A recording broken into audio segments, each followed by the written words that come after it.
précisément dans cette équipe cette année?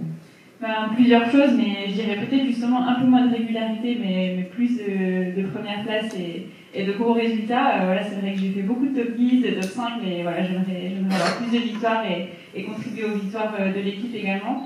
Donc c'est vrai que j'ai passé 8 ans dans la même équipe et je pense que j'étais prête pour un nouveau challenge et pour vraiment arriver à passer un nouveau step. Donc je pense que j'ai fait une très bonne décision et voilà, je suis très contente d'être ici. Bon, c'est une belle saison qui s'annonce. Comment on vit là quand il n'y a que des stars un peu dans l'équipe? Non, c'est sûr que ça va être une belle saison. Elle a commencé déjà de belle manière en Australie pour l'équipe. Je pense qu'on va vivre de belles choses et ça se passe très bien avec le collectif. On a eu un bel hiver avec pas mal de stages, que ça soit un petit peu plus administratif en octobre. Après, on est parti aussi en Californie pour une côté de la performance, mais aussi un petit peu unir ce groupe de leaders et ensuite nos stages en décembre et en janvier de préparation. Donc non, c'est chouette et ça va être bien. Comment on unit des leaders? Je pense qu'il y a eu un gros travail fait en amont par le staff. Déjà, je pense qu'on était toutes vraiment dans le même objectif. On veut toutes gagner des courses et aider aussi les autres à en gagner. Donc, je pense que c'est le principal. Et on a aussi eu des meetings. Je ne veux pas forcément en dire plus, mais où vraiment c'était l'objectif de vraiment créer du lien hors vélo aussi. Et donc, je pense que ça s'est super bien passé cet hiver à ce niveau-là.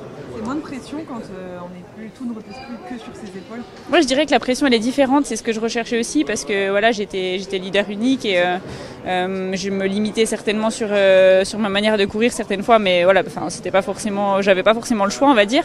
Alors que là, je pense que ça va me pousser à vraiment me dépasser parce que voilà, on a une équipe très performante, on n'est pas que les 3 leaders, on a vraiment tout le collectif qui est fort. Donc, faut être au niveau, faut répondre présente au bon moment. Mais voilà, je pense que ça m'enlève de la pression dans le sens où je peux courir un peu plus librement parce que si moi j'attaque et que je me loupe entre guillemets, il y a toujours quelqu'un derrière.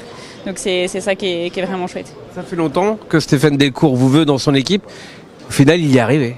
Ouais, c'est ça. Ça fait depuis les années juniors, quasiment chaque année, on est en contact avec Stéphane. Mais voilà, je pense que, moi, j'ai vraiment senti que c'était le bon moment. Et voilà, maintenant, je suis là et il y a aucune question là-dessus. C'est vraiment une bonne décision que j'ai prise et je regrette pas du tout. Et vous avez dit là tout à l'heure en conférence de presse, j'en ai un peu marre de faire de la régularité, je veux faire la première place, lever les bras quoi. Ouais, c'est ça. J'ai vu sur les réseaux là, ça y est, ma série, je crois depuis 2021 sur les courses par étapes World Tour à faire des top 10, elle était terminée à UE avec ma 11e place, mais je suis pas forcément déçue parce que j'ai tout simplement envie d'être un petit peu moins régulière, mais par contre vraiment d'avoir des pics de forme un peu plus importants et donc du coup de gagner forcément plus de courses ou de faire plus des grosses performances.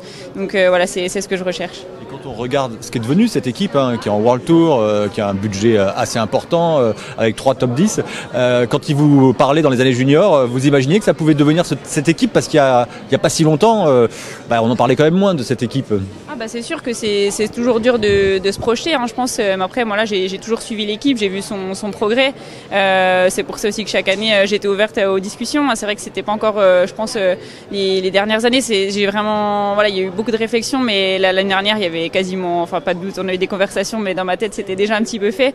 C'est vrai qu'en 2016, le cyclisme féminin, c'était tout autre chose, on va dire. Il y avait pas beaucoup d'équipes. En France, il y en avait encore moins, et le niveau à l'étranger était bien supérieur. Donc pour moi, c'était pas forcément possible d'intégrer l'équipe à ce moment-là. En tout cas, voilà, j'avais un petit peu moins d'intérêt, mais c'est super impressionnant de voir ce que l'équipe a fait et le fait que ce soit vraiment une équipe dédiée au cyclisme féminin, et ça, je trouve ça vraiment bien pour nous. Juliette, on parle du Tour. Quand on voit Demi Vollering, qu'il a gagné une fois, 2 fois deuxième, vous top 5, Evita pareil, ça serait une déception de ne pas le gagner, non ? Oui, c'est sûr que forcément on veut aller chercher le maillot jaune avec Demi, il faudrait être au niveau pour la supporter. Moi, si un jour je pense qu'on va me poser la question, si un jour je veux gagner le Tour de France, il faudra tout simplement être plus forte, et pour l'instant Demi, elle a montré que c'est elle qui est vraiment capable d'aller chercher ce maillot, et on va tout faire pour l'aider à aller le gagner. Et justement de partager du coup l'affiche avec une cycliste qui a toujours joué les premiers rôles, est-ce que ça aussi pousse pas un petit peu tout le monde à sortir le meilleur de soi-même? Si, c'est sûr, faut être au niveau, comme je dis, être équipière de Demi sur la Tour de France, ça veut dire c'est pas faire les premiers kilomètres d'une étape, c'est être là, moi personnellement, être avec elle dans les cols, et donc faut vraiment élever son niveau, et je pense que ça va tirer tout le monde vers le haut. L'adaptation, ça se passe bien, que ce soit avec Demi ou avec Evita, que tu connais bien? Oui, ça se passe très bien. Et puis aussi avec le staff et avec les autres équipières, c'est vrai que ça s'est vraiment bien passé cet hiver. Je leur dis sur les stages, moi c'était un peu compliqué parce que j'étais malade, mais les filles elles m'ont toujours supporté, elles m'ont dit qu'il fallait prendre mon temps, que la saison était longue. Et non, je ressens vraiment ce côté famille, que ce soit avec le staff ou avec les équipières, donc c'est vraiment plaisant.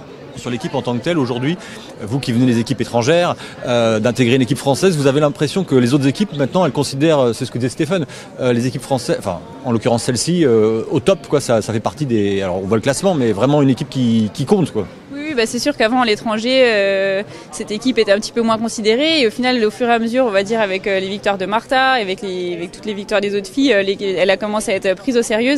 Et là, maintenant, il n'y a plus de doute. Vraiment, les filles considèrent vraiment cette équipe comme une des meilleures équipes mondiales.